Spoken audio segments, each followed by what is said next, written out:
I'm Spencer Kelly. We are used to walking down the street or wandering around the shops in full knowledge that we are being filmed. The UK is famously the most CCTV'd nation in the world.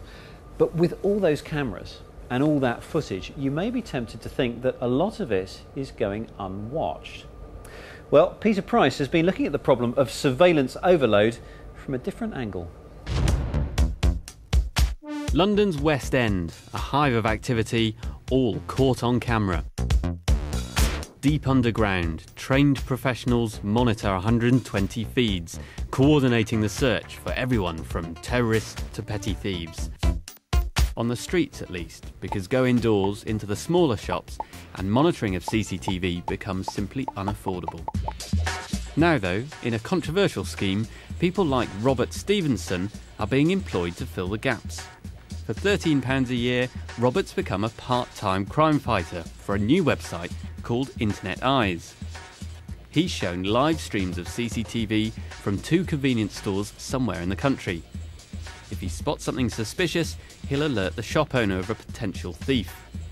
If his tip-off turns out to be sound, he notches up 3 points, and in this scheme, points mean prizes. £1,000 for the subscriber who bags the most catches in a single month. I feel I'm contributing to public safety and crime prevention simply by having it running in the background. I can be using another application quite solidly, but out of the corner of my eye, if I see something happening, I will simply click on the alert button, and within seconds the user is alerted, and hey presto, a crime could have been prevented in real time. That's good news for shopkeepers like Kamlesh Patel. He's been in business for 30 years and he spent most of it trying to beat the thieves.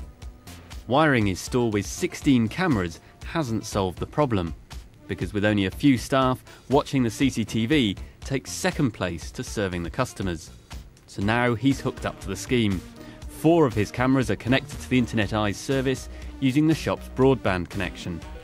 When a subscriber raises the alarm, Kamlesh receives a text, giving him the chance to stop the thief in his own shop or call the police.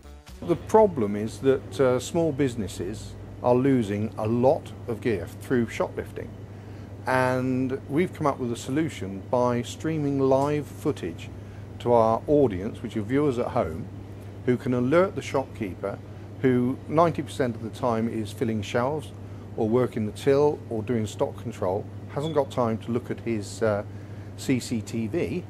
We're alerting him to problems. Once we've alerted the problem, the shop owner takes over, and that's it. Our viewers get a new screen, and that's it. So we're not being too intrusive, we're just helping him make a living. Crowdsourcing crime spotters from the web isn't a new idea. Anyone in the world can watch live images from the border between Texas and Mexico and alert the authorities if they see someone attempting to cross illegally. In Texas, the reward for spotting a fugitive is simple: a sense of patriotism or civic duty. But the Internet Eyes scheme takes things further with the monetary incentive, and that's raised alarm bells with civil liberty campaigners.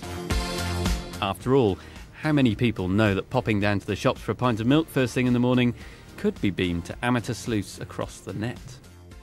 If we're going to have so many CCTV cameras in this country, then we need to be reassured that they are being operated professionally, so it's professional people who know what they're looking for that are monitoring them.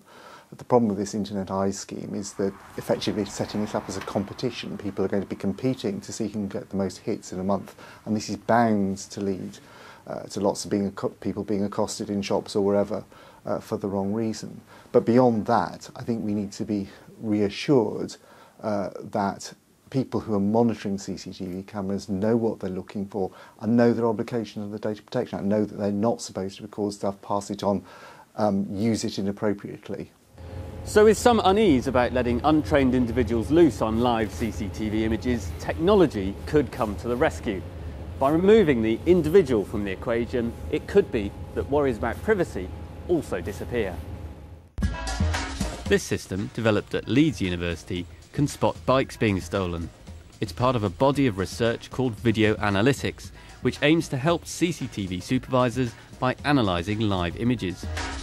Rather than staring at hundreds of screens at once, the supervisor can wait for the software to alert him to events worth investigating. And another idea involves adding microphones to CCTV cameras to detect distressing noises like car alarms. Rather than working on volume, the software analyses pitch and tone and then notifies those monitoring the images that there could be a problem. But clever though it is, software isn't yet up to making close judgment calls. For the time being, whether the surveillance is deep underground or simply assigned to an amateur somewhere on the end of an internet connection, keeping the bad guys at bay still needs a human eye.